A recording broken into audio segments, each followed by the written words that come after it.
Hey, David Yapkowitz from Clutch Points. This one's for Coach.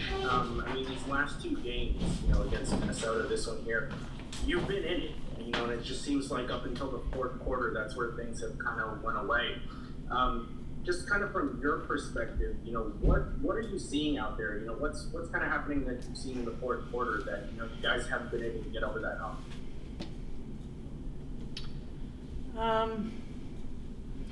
I think there's a few things. One, I think we're not getting stops. We gave up 30 points, so it puts so much pressure on our offense to make shots, which we got to be able to get stops in the fourth.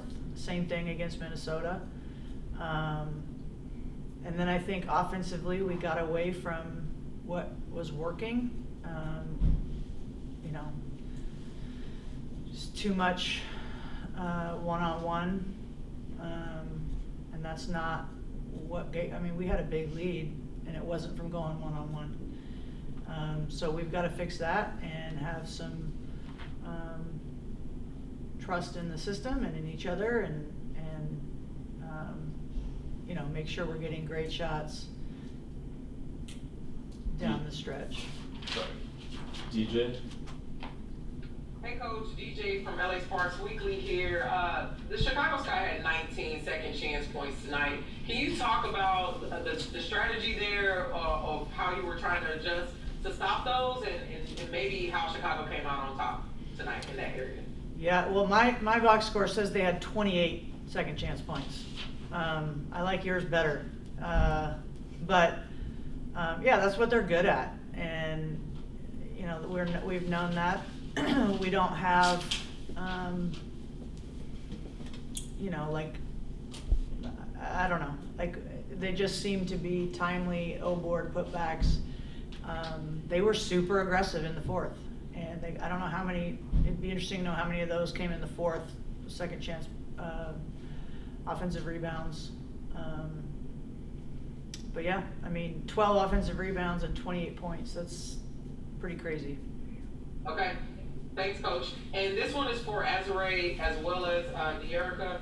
Points in the paint tonight, 52. Can you talk about Camila Cardoza and, how the experience was in the paint tonight, just playing physical? Like Coach said, they were just aggressive in the fourth, and it seemed like it was timely buckets that they got putbacks. Specifically her.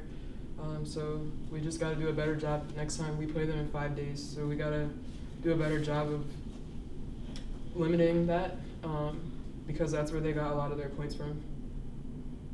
Thank you. Justin Rousseau. This is for any of you three, actually. Over the last couple of games, Coach, you did mention that you felt it got too devolved into one-on-one play, not moving the ball, not getting the next action. Kind of, what has led to that over the last few games and over the course of the season that you have seen that at times the next action isn't being run and it does kind of just break down into a one-on-one style of play out of the offense? Panicking. I don't think anybody has ill intention, but just trying to play hero ball.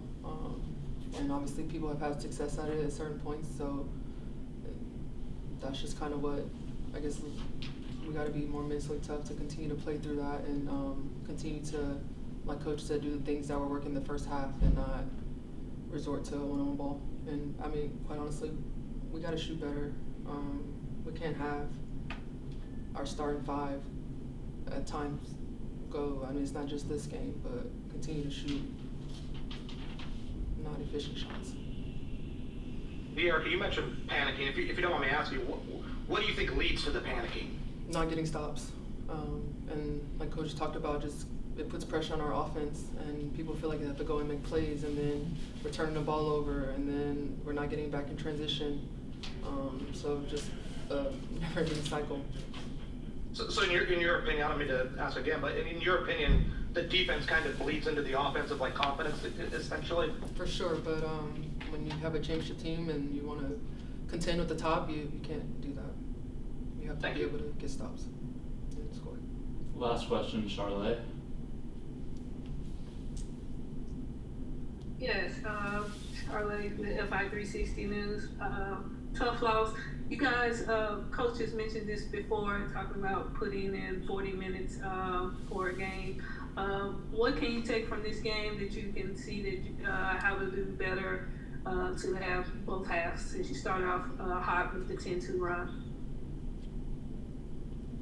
I mean, just stick to what's working. Like, we kind of get away from that sometimes, and then it bleeds into, okay, then we start not getting stops, then we're, like, rushing on offense, and we're trying to do too many things. But if we stick to what's working, I mean, I forgot what the stat was. I think we had 18 field goals on 14 assists, like, in the first half, and that's really good.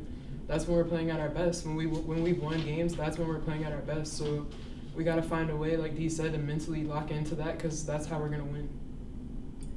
Thanks, everyone.